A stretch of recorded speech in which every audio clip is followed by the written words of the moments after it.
Thank you so much for joining us for part 2 of this conversation of mystical musings. So, to begin the podcast, I wanted to begin with a song as we usually do, only at this point in the conversation, there hadn't been any singing. So, instead, I decided to insert something that my husband Keith and I had recorded previously, and we have streaming for free on the website, called Reset and Reconnect. I thought would be a good match for today, getting everybody in just the right place to continue the conversation and really be able to listen to the messages that are coming through. I will tell you, if you are driving, you might want to just sort of skip through about 3 minutes and rejoin the conversation, because it is pretty powerful. So I don't want anyone not being able to focus on what they need to do while they're driving. So immediately after the song, we will just go right back into the conversation. If you haven't listened to last week's podcast, I highly recommend that you listen to that first, because otherwise a lot of this isn't going to make very much sense. I hope you really enjoy the music that will start us out today. And I will have a link to that in the show notes if anybody wants to be able to listen to it again later. So I hope that you enjoy and also have fun with the rest of the podcast. Things get really fun and silly, even though we start out talking about some heavy stuff. It ends with lots of laughter. So stick with us and have fun.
since we're talking about poets, and I'm doing my darndest to convince her to come on this podcast. We have a mutual friend who is a very Yes. talented poet named Yes, Jennifer yes. Jurlando. So she has a poem called Wild that I think is extremely appropriate for the topic that we are talking about. And we are lucky enough today to actually have a recording of her reading it.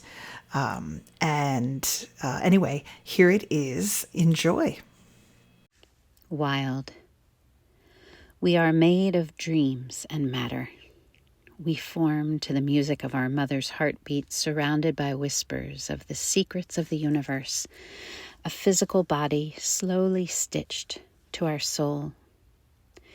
We arrive made of flesh and water, met by a life with lungs full of air, cut from our source and still connected. We look into the eyes around us. Why wouldn't we? It's what we've come for. We look into their souls and hearts. They recognize us and they weep. We have launched from everything to here. We are vast, full of passion, curious. We move and we strive to share what we know, all that we brought with us. We see magic. We stop to feel, to honor our holy, to experience awe, to catch raindrops, to feel the texture of both sides of a leaf, to listen to moving water, to appreciate the dancing wind on our cheeks and our hair, to gaze at the shape of a cloud without ever making it understandable here. Our savoring of all that is a burden. It delays the carpool, makes a racket at restaurants. It is not sensible. It is not practical. It does not fit on a college application, does not fill the 529 or the 401k, does not earn high marks. It is unwieldy, awkward, embarrassing, inappropriate. Having been corralled, harnessed, having been broken of our wildness, having learned to be quiet, considerate, polite, ladylike, humble, modest, godly. Having been punished, polished, formed, trained, we save the wild, our original hope and light for dreams. We let her whisper to our hearts, but we dare not speak of her. We are good. We are easy. We are manageable. And then we are broken by a loss, by a death, by some pain that makes it clear that good and easy and manageable have not been enough, that good and easy and manageable have not prepared us for all that is bigger, for all that refuses to be contained. And Wild arrives, windswept and unconcerned with manners, hand in hand with her sisters, hope, magic, and curiosity, and they sing us to sleep. They fortify our dreams with connection, and they shine their torches on feral pain, crouching in a dark corner. And they welcome pain into the circle, into our wholeness, and we will not go back. This feeling of wildness, this sentiment, also reminds me of something I saw on social media recently. And I don't know how it came up in my feed, but I'm really glad that it did. I'm actually going to go back and see if I can find it, but I don't have a lot of hope that I can. I am not familiar with the terms for different types of mastectomies, so I'm probably going to fumble here a little bit. But the video was from this woman, and she had a camera on her, and she was topless, and she had had a double mastectomy. And so there's no nipples. She's just flat, but with these two scars running down her chest. And she said, I'm here to help normalize bodies that have been through what mine has been through. She was reading, I think it might have actually come up at the bottom of the screen too, messages she'd gotten from people who had seen her on social media. And they were saying things like, you're a woman, you should cover up.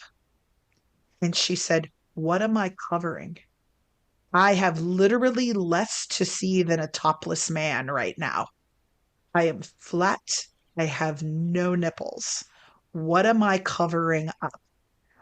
And it was just this avalanche of comments of people telling her, I don't want to see that. And she's like, then scroll on.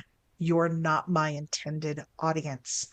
I am here for people who are about to undergo this procedure so they can see someone who is happy and healthy, integrating this like into her life.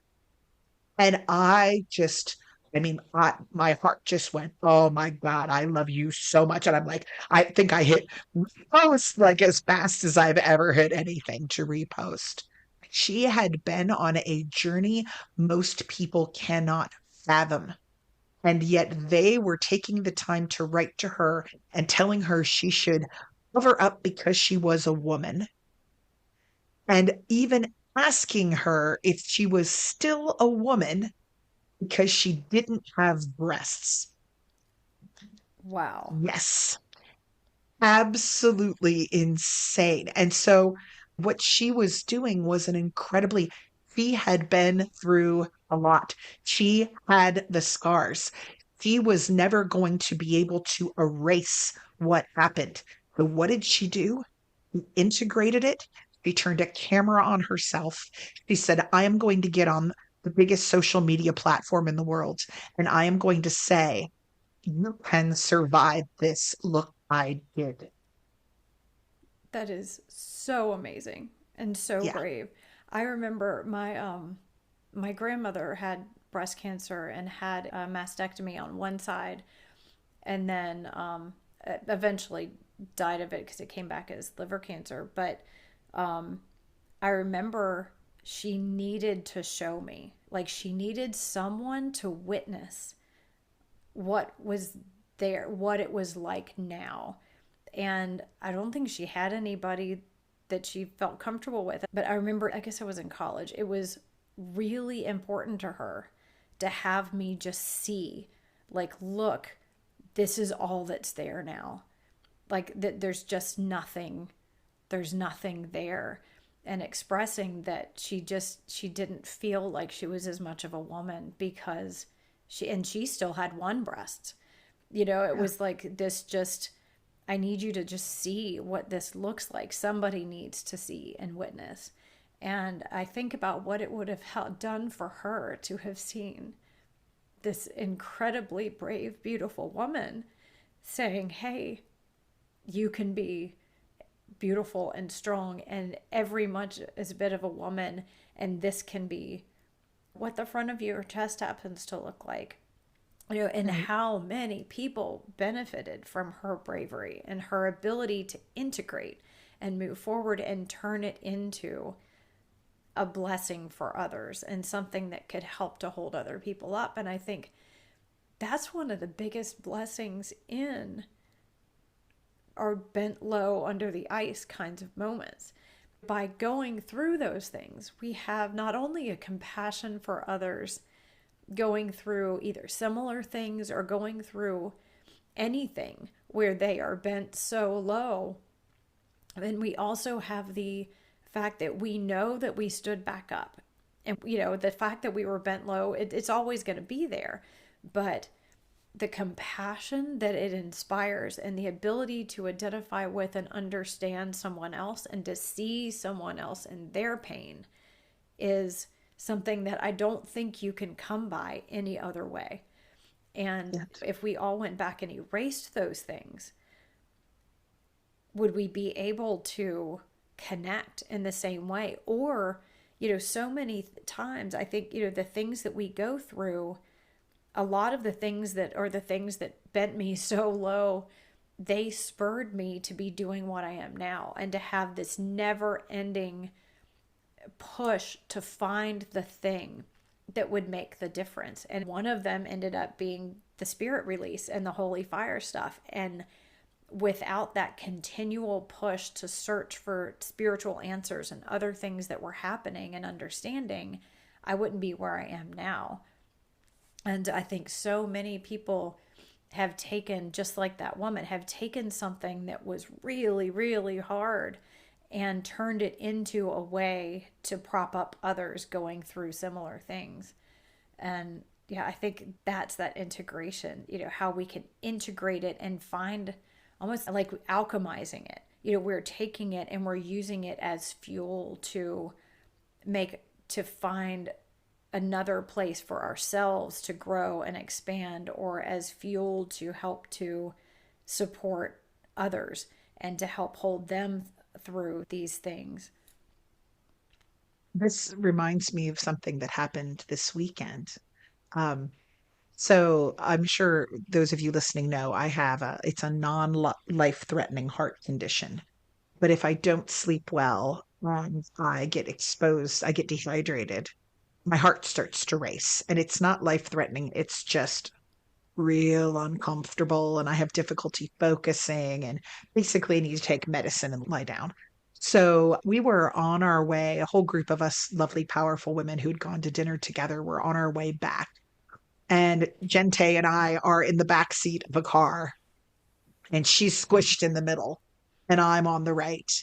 And the fact that I hadn't slept well in a few days, and the fact that we've been in an unair conditioned building talking nonstop to people for like 8 hours straight apparently was just a little too much. And my heart started to race. And I thought, oh no, I didn't want to say anything because I was afraid everybody would fuss over me.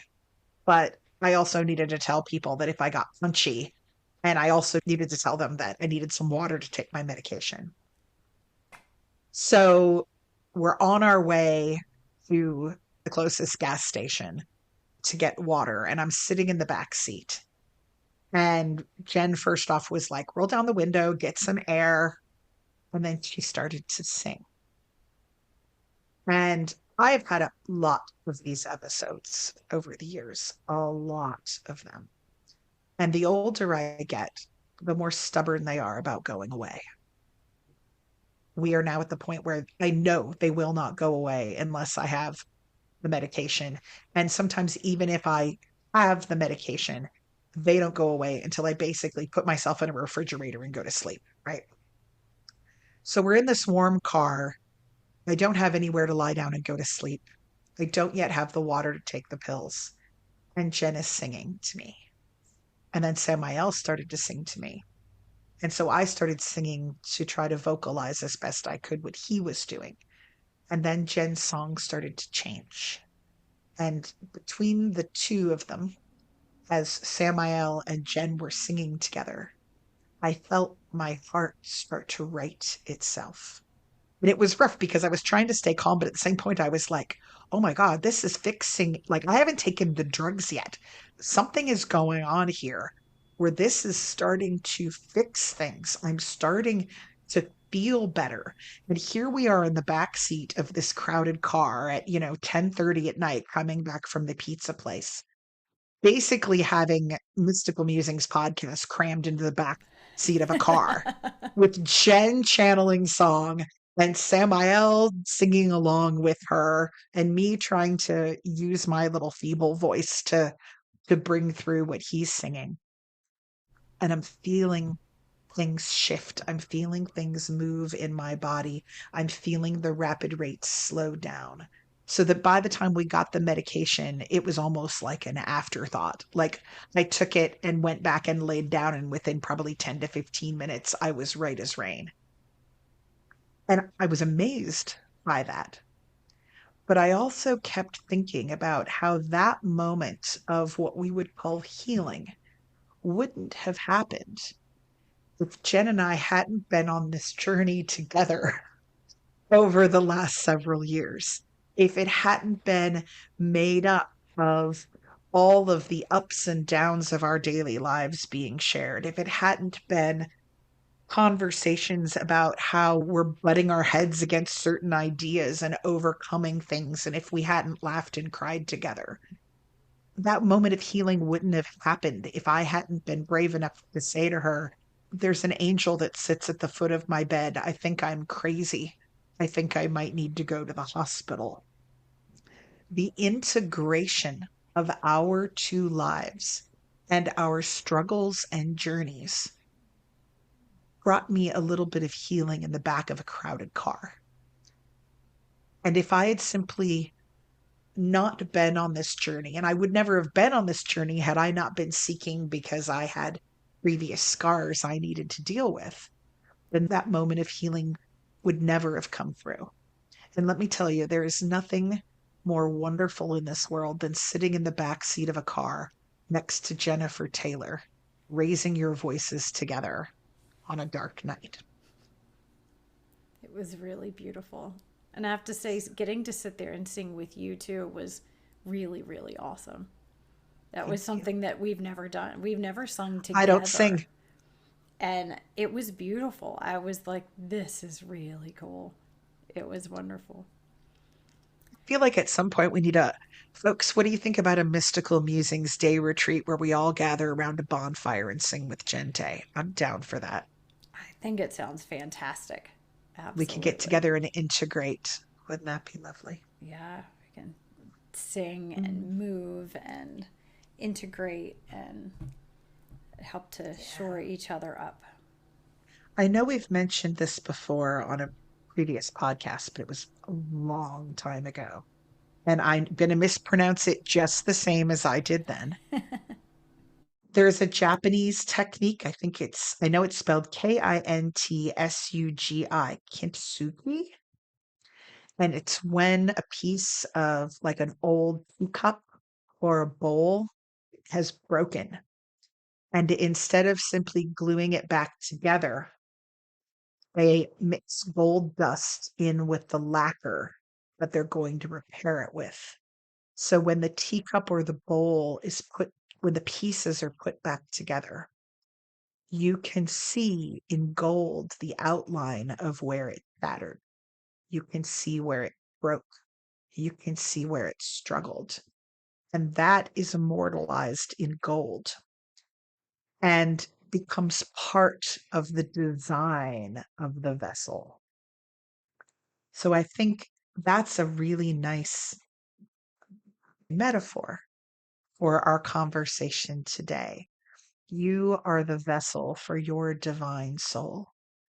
And rather than try to pretend that the breaks didn't happen, it's time to mix gold dust in with them and let them shine out in gold so that others who have cracks can walk towards you and say, me too. That's beautiful. And I couldn't help but thinking the little being that little in physical manifestation, huge in energy, and the actual being that has come to be another friend and ally for me that I came to be in care of this past weekend, that was made by Liz, actually, that we've had on I was going to say, you guys know, because we've had her on the podcast, Liz and Kale from Wilder Grove. And she was showing me that there are these places in it where there's this like turquoise that's kind of inlaid in the wood and the cracks. And she said the cracks were filled with this beautiful, it may actually be like crushed turquoise that's in there. And she mentioned something about our cracks being what lets the light in. And I was thinking about that, and then also thinking after today, adding in and lets in the sacred darkness as well. And We yeah, should those places are some of my most favorite places on her, on this figure, are those places where the cracks have now been filled with something that accents and highlights the beauty of them. Yeah, we should probably tell a little bit of the story because this people will think this is a hoot. Jen was coming down Saturday morning or the market and the event, but I went down on Friday night. And one of the reasons I went down on Friday night was to get together with Liz and Kale from Wilder Grove to work on our ritual planning or Mystic Fire. There are a very few spots left at Mystic Fire. And oh boy, folks, wait till you see the Saturday night ritual. It is going to rock your world. Um, but I digress. After we'd been planning for a couple of hours, Liz and Kale were going to drive me back to the hotel where I was staying. And Liz wanted to show me something she's been working on. And they are the most gorgeous little figurines. And they're made out of driftwood and stone and feathers. And when you see them, they each have a different spirit in them, a different personality. And these little things are so powerful, they will knock you on your butt. I am not even kidding. Yeah, They will for knock real. you over. And he was talking about one of them in particular that as she was assembling it, the little spirit was telling her exactly what it wanted to look like, what it wanted its little vessel, its little figurine to look like. And she took it out of the box to show it to me. And its name was Crone. And as soon as that little entity comes out of the box, Samael starts for the singer, for the singer, for the singer, a gift for the singer, a gift for the singer. And I went, oh no, Liz, right? Like, oh no, this is because I knew right then and there it didn't matter how much it was. Samael had decided it needed to be gifted. And I knew from his tone of voice, he was not going to stop talking about it. But I did say, I said, Samael, we don't know what she will like. I am going to offer it as a gift to her. I'm going to send her over to Liz's booth with the credit card and say, pick the one that speaks to you. And so the next morning, Ben walks into the booth and he immediately, the singer, the singer, the singer, a gift for the singer. And of course, we are busy. So this was going on. And I'm hearing him just singer, singer, singer for about an hour and a half to 2 hours. He's just talking like this had to happen. And so finally I turned to Jen and I say, you really need to go to Liz's booth because he's driving me bananas. And I did not tell her about Crone, about which one had really activated Samuel. So I wanted Jen. I mean, for all I knew, you were going to get over there and say, none of these speak to me. I don't know what you're talking about. You're crazy. Right. So she goes over to the other building and comes back all excited with Crone. And there are probably 12 of them, maybe? Yeah. Like there were Yeah. a good number. Yeah. And I was so relieved when you came back because Samael was so happy and he stopped badgering me. But so this little figurine that has this spirit attached, it's so freaking strong. Then put her down in the booth, and I would go to like move a bag when I was bagging somebody's purchase, or I would go to sign a book, and I couldn't even get anywhere near her because it was like that was her space. Yeah, Like, and I had her in the box initially because she looks very, very, very fragile. And so it was in a box packed with packing stuff on top and underneath to keep her safe.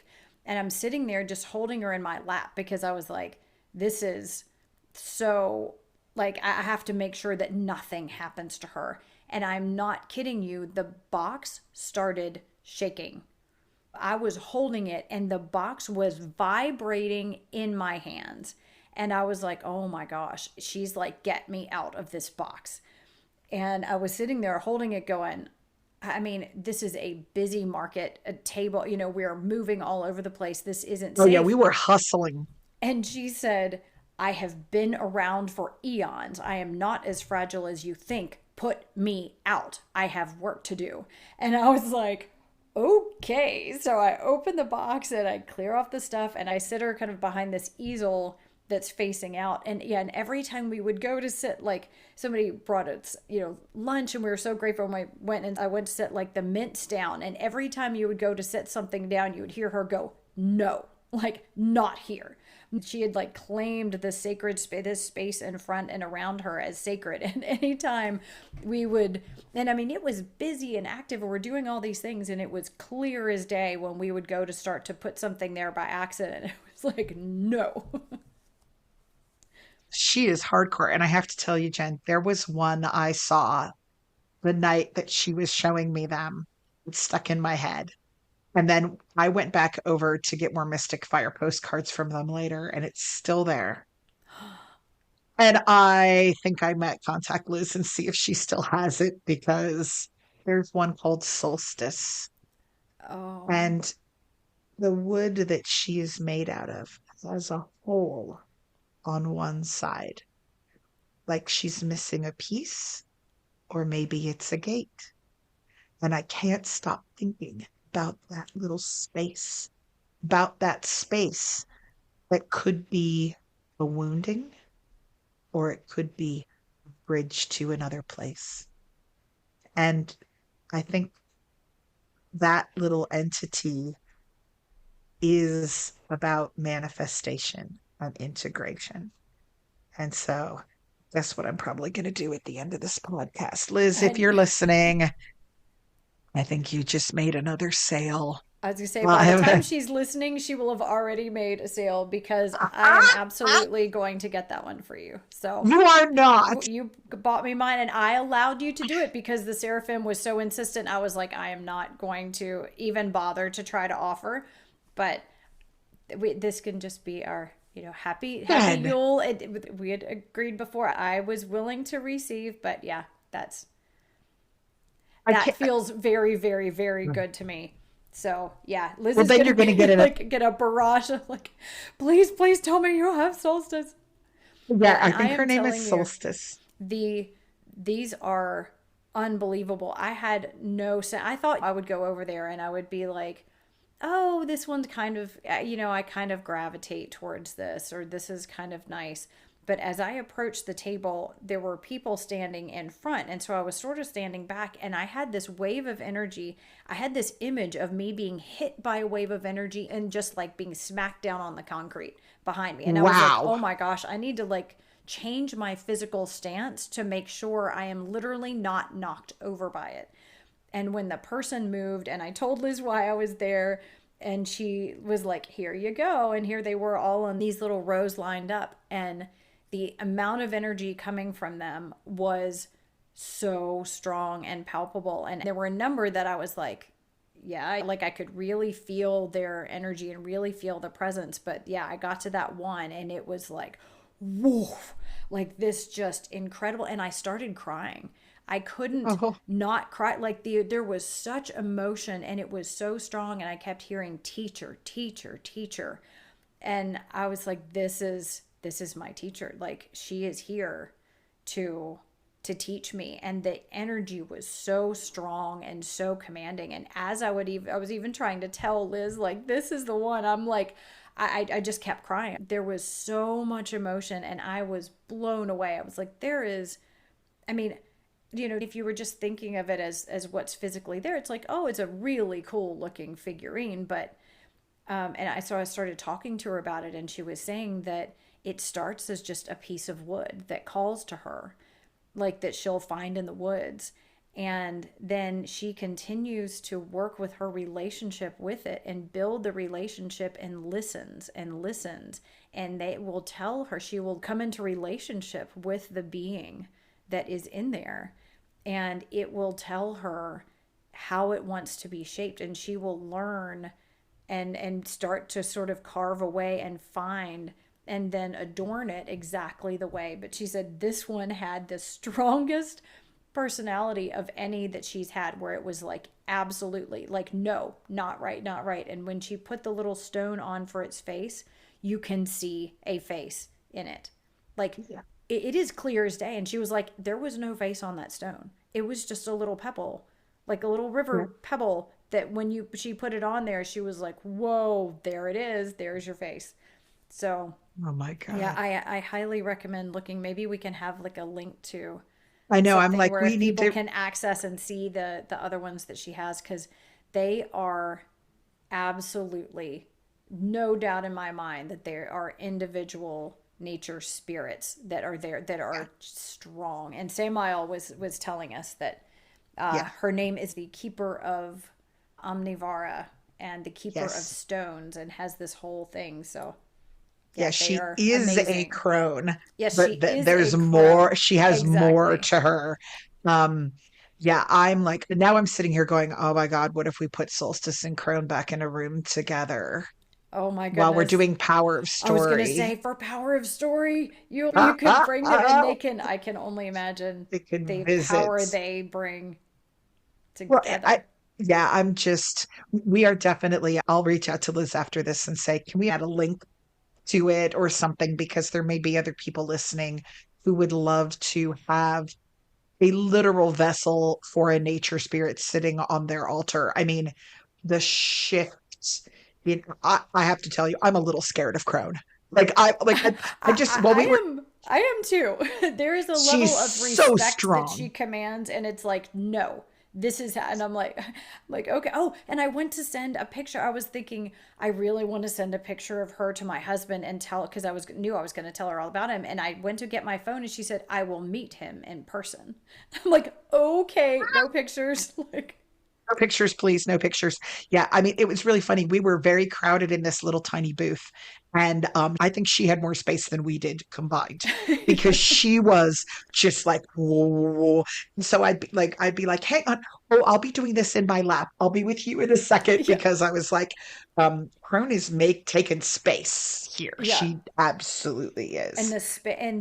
the shift in the energy there, after I brought her over and took her out of the box and she sat there, I am telling you, I swear she attracted people. And Yes. we were both in constant conversation, like deep conversations, like meaningful conversations with people, and helping them with all these different things the whole rest of the day from the Oh my God, moment she came yes. in. And I kept going, did you feel the shit? Like, do you see the shift? And you were like, oh, yeah. When our conversations went from, hi, how much is the tarot deck? To, I need to tell you everything that has happened to me in the last 6 months. And not only that, just like people walking in, a lot of people who walked in after her arrival have already reached out to me, like on social media or through email, or who have like looked me up and are like, do you have a chance to talk about blah blah blah blah blah, are like wanting to continue interactions and journeys. So yeah, it was, she is strong stuff. Yes, absolutely. Yeah, I definitely have a walk a little bit on eggshells in her presence. And she's just to my left. I'm thinking, I hope you're not going to be upset with me. But I'm She talking is about how there. amazing you are.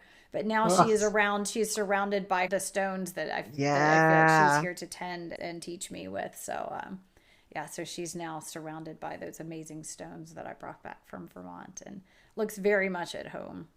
Yes, she has work to do. So well, Jen, I think it might be time for a second song. That was a lot about integration and healing and the myth of recovery. And welcoming the darkness Yeah. and breathing it in. And yeah, so um I have a sense of what he may say, but does Samuel have any sort of recommendations or things he would like he thinks for the last song? Okay. We said maybe invite Crone to sing. Oh wow, that was not what I was thinking. What were you thinking? I was thinking we might need Gabriel. Oh yeah, I was But thinking that too. I was like a settling. Crone might semi. I don't know that Crone's a pretty big deal, hun. Or just although called an angel, hun. yeah, although honestly, the stones that she tends bring me great grounding He said and she presence. grounds.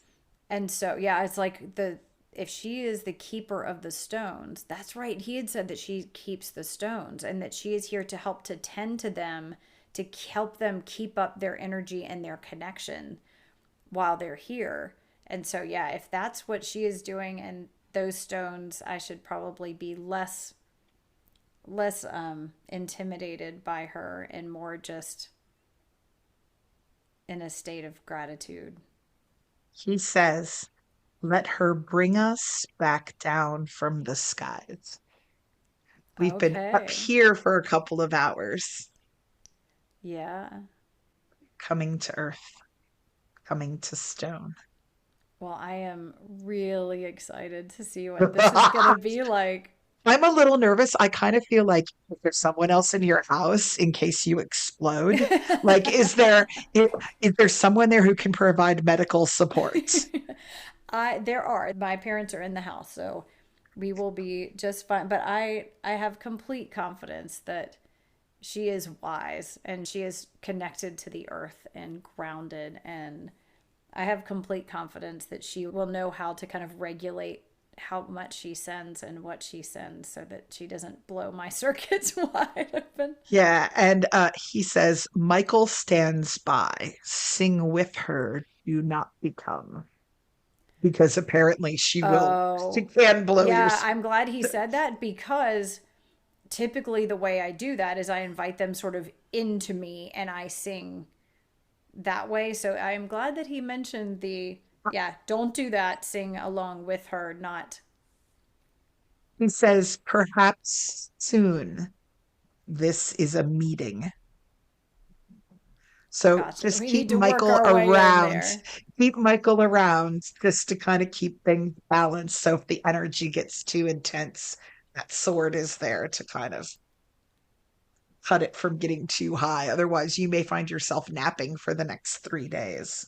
Okay, so I am having Michael here with me, who I'm here the second I said that, and I am inviting her to sing with me, and we are singing together, and she's bringing her voice into it with mine and through mine, but not stepping into me to sing. Sounds like that might be a good first go round.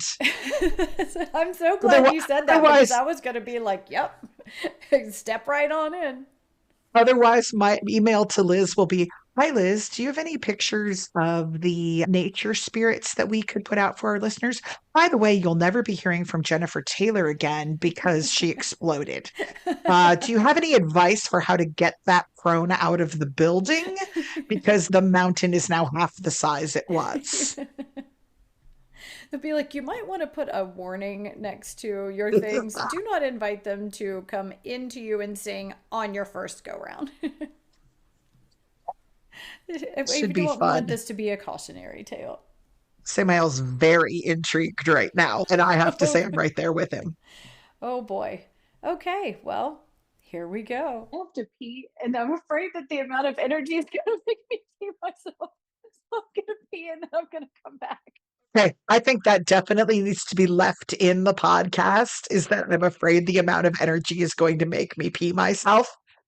You know how other podcasts have tote bags? That's what ours is going to say. I'm afraid the amount of energy is going to make me pee myself. Yeah, I tell you, you are right in here with us now. So I'm going to go pee first so that I don't have to be concerned about that while I pay attention to everything else. Welcome to Mystical Musings, folks. You may want to have bladder control undies. Okay. Okay. Oh boy. Listeners, if anybody that you know starts listening to the podcast and says, where was the moment where they became totally unhinged? It might be this one.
Okay.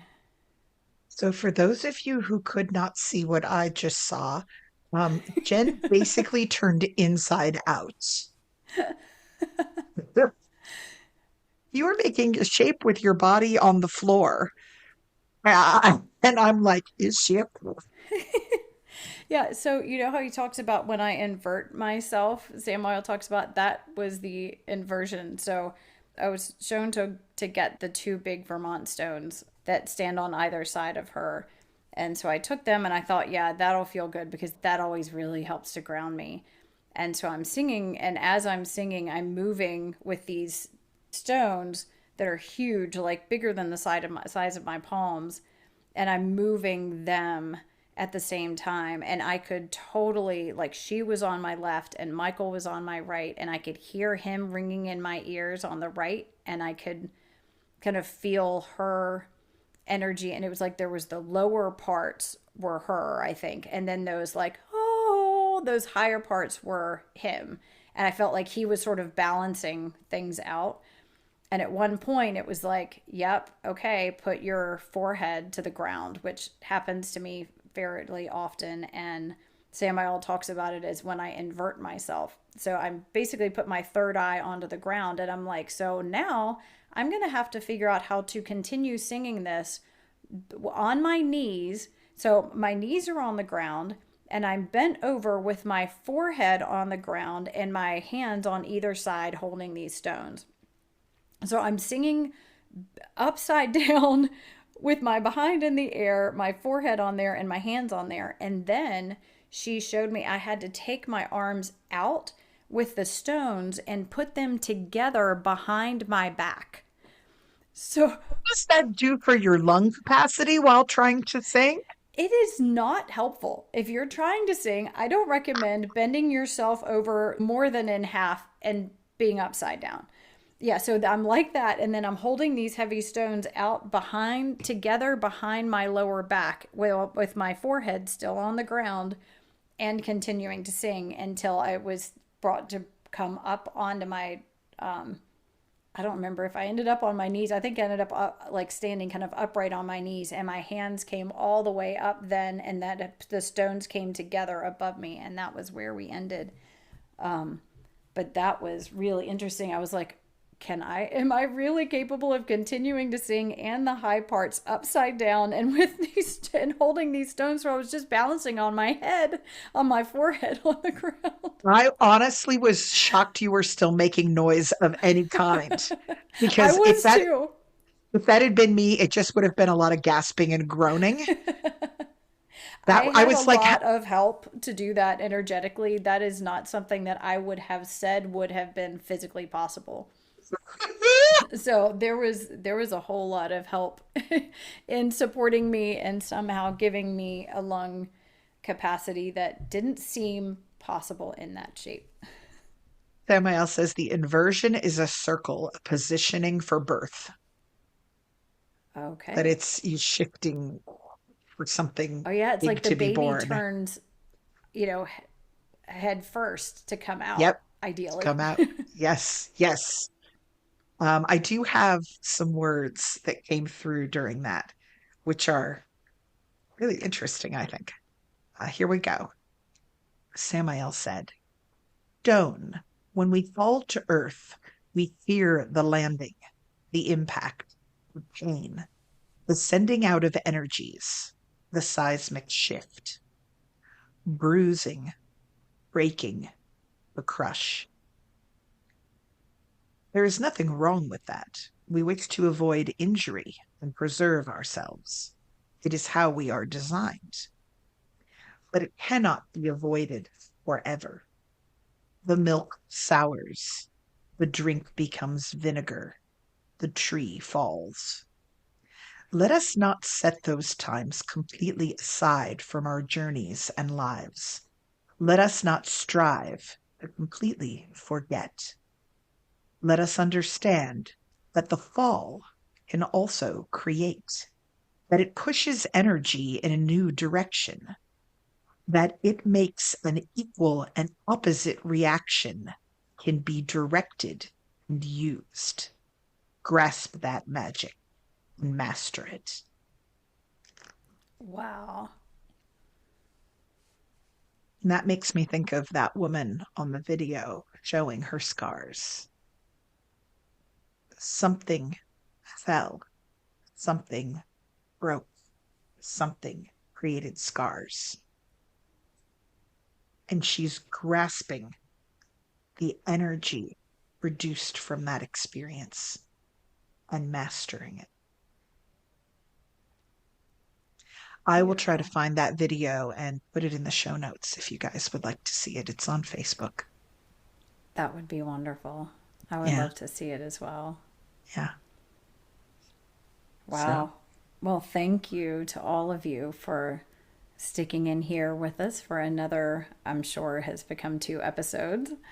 And so, yeah, I am still in the channeling place, so I will let Tava come up with some eloquent words to bring us together. As Jenn untwists herself from being an energetic pretzel, we just want to thank all of you for joining us yet again today.